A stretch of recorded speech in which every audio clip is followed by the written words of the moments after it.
ਦੁੱਖ ਮੁੱਕ ਜਾਂਦੇ ਜਦ ਪੈਂਦਾ ਏ, ਦੁੱਖ ਮੁੱਕ ਜਾਂਦੇ ਜਦ ਪੈਂਦਾ ਏ, ਦਿਲ ਵਿੱਚ ਲਸ਼ਕਾਰਾ ਮੁਰਸ਼ਦ ਦਾ। ਦੁੱਖ ਮੁੱਕ ਜਾਂਦੇ ਜਦ ਪੈਂਦਾ ਏ, ਦਿਲ ਵਿੱਚ ਲਸ਼ਕਾਰਾ ਮੁਰਸ਼ਦ ਦਾ। ਤੇਰਾ ਮੁਰਸ਼ਦ ਤੈਥੋਂ दूर नहीं, तेरा मुर्शद तैथों दूर नहीं है। चानन सारा मुर्शद दा, दुख मुक जांदे जद पैंदा ए।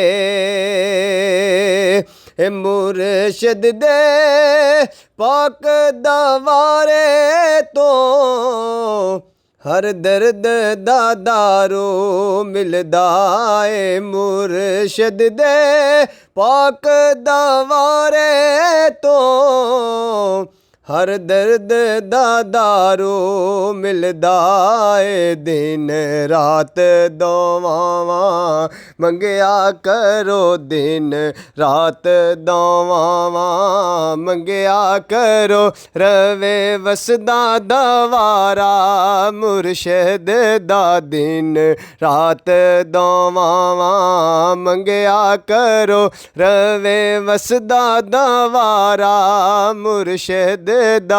दुख मुक जांदे जद पैंदा ए, दिल विच लशकारा मुर्शद दा। तेरा मुर्शद तैथों दूर नहीं है, चानन सारा मुर्शद दा।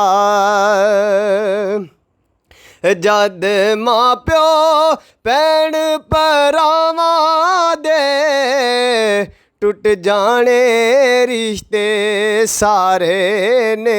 जद मां प्यो भैन भरावां दे टुट जाने रिश्ते सारे ने।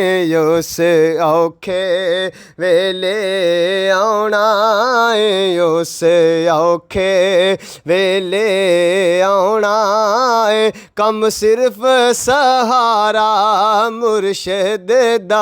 उस औखे वेले आउणा ए, उस औखे वेले आउणा ए, कम सिर्फ सहारा मुर्शद दा। दुख मुक जांदे जद पैंदा ए, दुख मुक जांदे जद पैंदा ए, दिल विच लशकारा मुर्शद दा। दुख मुक जांदे जद पैंदा ए।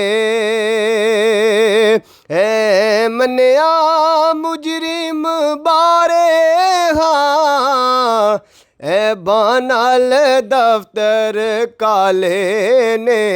ए मन्निया मुजरिम बारे हाँ, ए बानाल दफ्तर काले ने। सब दफ्तर पल विच तुब जाने, सब दफ्तर पल विच तुब जाने। जदू होना इशारा मुर्शद दा, जदू होना इशारा मुर्शद दा। दुख मुक जांदे जद पैंदा ए, दुख मुक जांदे जद पैंदा ए, दिल विच लशकारा मुर्शद दा। तेरा मुर्शद तैथों दूर नहीं है, चानन सारा मुर्शद दा। तेरा मुर्शद तैथों दूर नहीं है, चानन सारा मुर्शद दा।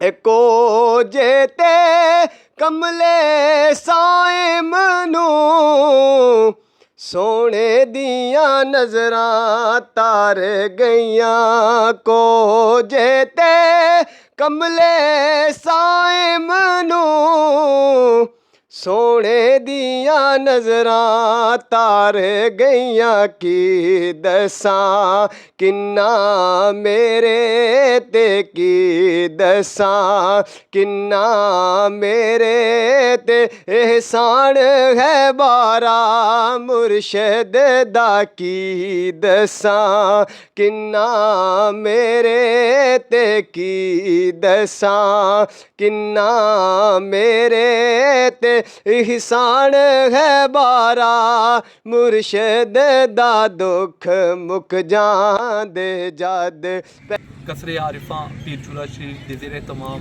हिज़बुल्लाह चुराही इंटरनेशनल दे ज़ेरे तमाम खिलाफ जदकान वास्ते इलाका नारोवाल शकरगढ़ दे विच बहुत ज़्यादा एहतमाम दे नाल इत्थे इंशाअल्लाह आए हैं ते इत्थे सब तो बड़ी बात है कि सब दी इज्जत नफ्स का ख्याल रखा गया किसी नूं बाहर बुला के रूनुमाई या शो वगैरह नहीं मारे गए बल्कि उन्होंने घर तक इज्जत तरीके पहुँचाया गया ताकि हर बंदे की इज्जत नफ्स जी है वो कायम रहे और मुतासिर ना हो और साडा सारा अमल अल्लाह पाक अपनी बारकात में कबूल मंजूर फरमाए और मजीद हिम्मत दे मजीद तौफीक़ात अता फरमाए ताकि असीं मजीद बढ़ चढ़ के और अवाम की खिदमत कर सकें। सब तो ज़्यादा अहम बात कि हिज़बुल्लाह चुराही इंटरनेशनल सारी पूरी जी जमात है इसने बड़ा अच्छा कोऑपरेट किया है और लेकिन इस सब तो ज़्यादा जो अहम रोल है वो साड़ी जी हिज़बुल्लाह चुराही चौक मुंडे वाली जमात है लइया की जमात उसने बहुत अहम रोल अदा किया है। अल्लाह पाक उन्होंने सब के कारोबार में बरकत अता फरमाए रोजियां खुशादगियां अता फरमाए इस तो भी ज़्यादा अता फरमाए ताकि वो होर बढ़ चढ़ के इस तरह खिदमत कर सकें। तमाम जितने भी मुसलमान ने और भी जितने लोग ने अवाम है सब नूं यही पैगाम है कि ये जिहड़े सैलाब मुतासिरीन ने इन्हां दे कोल जरूर आओ इन्हां दे कोल आके इन्हां दी दादरसी करो इन्हां आके खुद हालात देखो और फिर तुहाडे दिल के अंदर एक दर्द पैदा होए कि किस तरह इन्हां दी खिदमत और मदद की जा सकती है। जरूर आओ सारे एक दफ़ा आके इलाके का खुद विजिट करो कि कितनी मुश्किल कितनी मुसीबत इन्हां इलाकों के विच है। असी बिल्कुल यह जो पैगाम है या जो असी पैगाम रिकॉर्ड करा रहे हैं यदा मतलब बिल्कुल कतन है नहीं है कि असी यह रूनुमाई करना चाह रहे हैं या अपने आप को तुहाडे सामने एक शो करना चाह रहे हैं बिल्कुल है कोई नहीं करता। सिर्फ असी इस वास्ते यह वीडियो बना रहे हैं ताकि जोड़े और लोग ने उन्होंने तक भी यह हालात पहुँचन एहसास पैदा होए हमदर्दी पैदा होए और मजीद मुसलमानों के अंदर एक जज्बा पैदा हो ताकि वो बढ़ चढ़ के अपने मुसलमान बहन भाइयों की मजीद खिदमत कर सकें। अल्लाह पाक साडा हिज़बुल्लाह चुराही इंटरनेशनल का जिहड़ा एक छोटी जी काविश है अल्लाह पाक कबूल मंजूर फरमाए और इंशाअल्लाह सानू मजीद हिम्मत मजीद तौफीक़ अता फरमाए ताकि असी मजीद जिहड़े बेचारे लोग ने इन्हां दी असी बढ़ चढ़ के खिदमत कर सकें। अल्लाह पाक सब नूं अपने हिफ्ज़ो अमान दे विच रखे। अस्सलामु अलैकुम।